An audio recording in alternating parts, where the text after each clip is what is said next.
Hi everyone, मैं रोहन आप सभी का चैनल पे स्वागत करता हूं। आज के वीडियो का टॉपिक है बाइक के डिटेलिंग के वर्क से रिलेटेड। और ये जो वीडियो है मैं 5 में डिवाइड करूंगा, जिसमें मैं एक्सप्लेन करूंगा कि डिटेलिंग जो जॉब है वो क्यों करना चाहिए, कब करना चाहिए। फिर एक मैं ऐड करने वाला हूँ टॉपिक के उसमें कि डिफरेंस क्या है रेगुलर प्रेशर वॉश और डिटेलिंग जॉब में। उसके बाद का पार्ट होगा कि उसमें स्टेप्स क्या क्या आते हैं। डिटेलिंग जॉब जब हम करते हैं there are lot of steps are involved in that, so मैं आपको वो एक्सप्लेन करूंगा। और जो लास्ट पार्ट होगा वो होगा आपका ये जो पूरा डिटेलिंग का काम हुआ है उसके लिए कॉस्ट कितना लगेगा।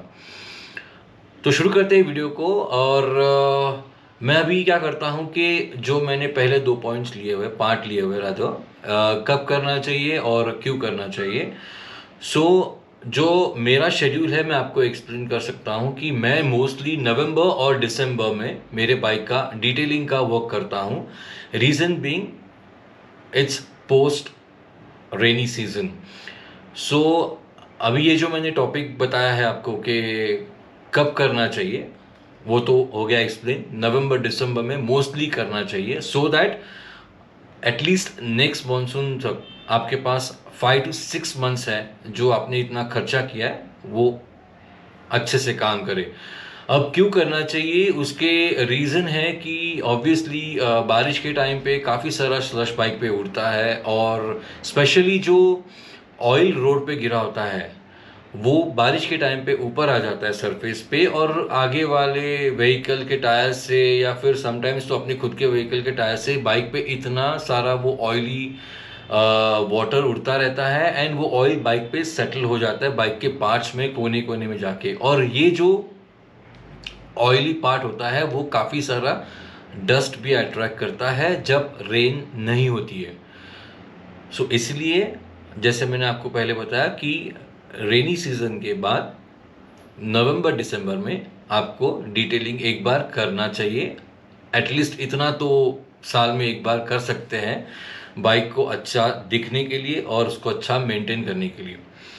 ठीक है, ओके। जो अगला पॉइंट था वो मैंने मेंशन किया था कि डिफरेंस क्या है प्रेशर वॉश और डिटेलिंग के जॉब में। तो मैं एक सिंपल लाइन में वो एक्सप्लेन कर सकता हूँ कि प्रेशर वॉश जो हम कराते हैं रेगुलरली फोम वॉश के साथ वो एक कंप्लीट प्रोसेस होती है वॉशिंग की, वेयर एज डिटेलिंग में प्रेशर वॉश ये एक स्टेप है, that means one of the step.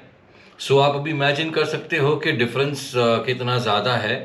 तो अभी आपको आइडिया आ गया कि मैं क्यों लाइक एम्फसाइज कर रहा हूँ कि आप डिटेलिंग जॉब साल में एक बार तो करें। अभी डिस्कस करते हैं कि इसमें क्या क्या स्टेप्स होते हैं। तो पहला जो स्टेप होता है वो होता है रेगुलर प्रेशर वॉश का, जिसमें मैक्सिमम जो डस्ट होती है, डर्ट होती है, वो सब निकाली जाती है। सेकंड जो स्टेप होता है वो होता है डीग्रेसिंग का। और यहाँ पे ये जो सेकेंड स्टेप है वो मैं उसको ज़्यादा इम्पोर्टेंट देता हूँ, क्योंकि अगर आप जहाँ से भी डिटेलिंग का जॉब करा रहे हो, अगर उस इंसान ने डीग्रीसिंग का अगर जॉब परफेक्टली नहीं किया तो ये एज गुड एज आप रेगुलर प्रेशर वॉश कर रहे हो ऐसा ही काम हो जाएगा। सो मेक श्योर कि आप सही जगह से आपके बाइक का या आपके गाड़ी का डिटेलिंग जॉब कराएं। डीग्रीसिंग के प्रोसेस में ये इम्पॉर्टेंट मैं इसके लिए बता रहा हूँ क्योंकि जैसे मैंने बोला था कि वो जो रोड से जो ऑयल उठ के बाइक पे या फिर आपके व्हीकल पे सेटल हो जाता है, डीग्रीसिंग में वो प्रॉपरली अच्छे से कोने कोने से वो निकाला जाता है स्पेशल डीग्रीसिंग का सोल्यूशन यूज़ करके। इसलिए ये जो स्टेप है वो सबसे इम्पॉर्टेंट है। अब ये डीग्रीसिंग होने के बाद जो भी ऑयली पार्टिकल्स है, जो भी जो ऑयल लगा हुआ था या फिर उसके ऊपर जो डस्ट चिपकी हुई थी, ये अभी लूज हो चुकी है। तो इसके लिए उसका जो नेक्स्ट स्टेप है उसको निकालने के लिए वो है वॉशिंग का। फिर से एक बार प्रेशर वॉश किया जाता है। इसके बाद की जो स्टेप है वो है फोम वॉश, जो नॉर्मली हम कराते हैं वॉश वैसे ही फोम वॉश होता है। फोम वॉश के बाद वापस फिर से प्रेशर वॉश से बाइक धुल जाती है। यहाँ पे ये सब प्रोसेस होने के बाद अभी और एक इम्पॉर्टेंट प्रोसेस है, क्योंकि इसके बाद के जो स्टेप्स है उसके लिए ये भी इम्पॉर्टेंट है, जो बाइक पूरी प्रॉपरली ड्राई होनी चाहिए। सो वो ब्लोअर से पूरा का पूरा बाइक ड्राई करते हैं सो दैट इसके बाद के जो स्टेप्स होने वाले हैं वो अच्छे से हो पाए। तो प्रॉपरली बाइक ड्राई होने के बाद फिर आता है next step, rubbing and paint correction. अभी मैं 2 मिनट के लिए ये डिटेलिंग का जो स्टेप्स है उसको यहाँ पे रोकता हूँ। रीज़न है क्योंकि इसमें अभी थोड़ा सा डिफरेंस या ट्विस्ट आ जाता है। जैसे कि मेरी जो बाइक है वो ग्लॉस कलर के पेंट की है, तो इसके बाद के जो स्टेप्स है वो मेरे बाइक पे हो सकते हैं, बट जिनकी मैट फिनिश की बाइक है उनके लिए पेंट करेक्शन या फिर जो rubbing, paint correction, polishing obviously वो इसमें नहीं होता है बिकॉज वो मैट फिनिश की बाइक्स है। बट अदर देन आपके टैंक और जो बॉडी कलर्ड पार्ट्स है वो छोड़ के जो पूरा बाइक बचता है, जैसे रिम हो गया, फिर आपका इंजन पार्ट हो गया या बाकी का जो भी पार्ट्स बचता है उस पर अलग से फाइबर पॉलिश करके एक आता है, वो अप्लाई होता है। सो ये हो गया मैट फिनिश का बाइक का काम यहीं पे ख़त्म हो जाता है। इसीलिए मैट फिनिश का जो कॉस्ट है वो ऑलमोस्ट 500-600 रुपीज़ ही आता है, वेर एज जो ग्लॉसी कलर का जो बाइक होता है उसका कॉस्ट थोड़ा ज़्यादा होता है। सो जैसे मैंने बोला कि बाइक पूरी ड्राई होने के बाद फिर जाती है रबिंग एंड पेंट करेक्शन।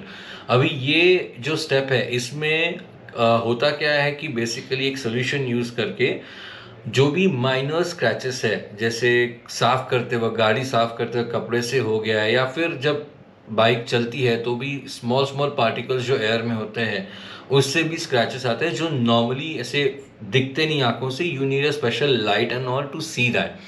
तो ये जो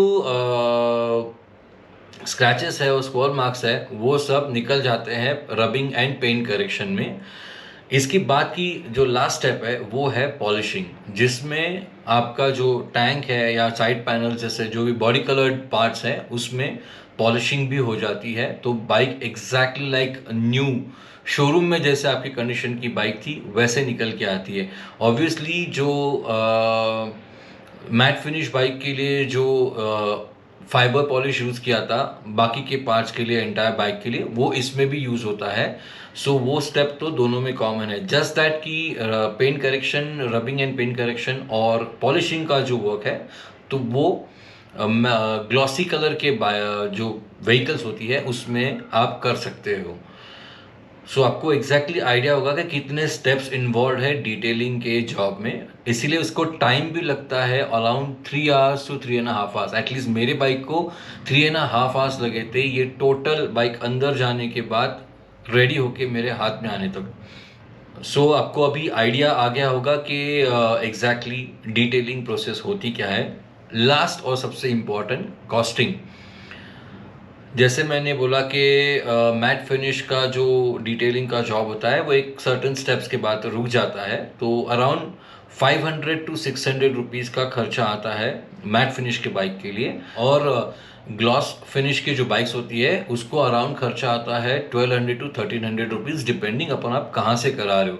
अभी ये जो मैं आपको रेट बता रहा हूँ ये 1 साल पहले के रेट है, तो उसमें 100-200 रुपये आप ऐड कर सकते हो या फिर उतना ही हो, या डिपेंड्स अपॉन आप कहाँ से करा रहे हो। आई होप आपको ये वीडियो अच्छा लगा हो, और अगर अच्छा लगा है तो ज़रूर इस वीडियो को लाइक कीजिए, शेयर कीजिए अपने दोस्तों के साथ और सब्सक्राइब करना मत भूलिए।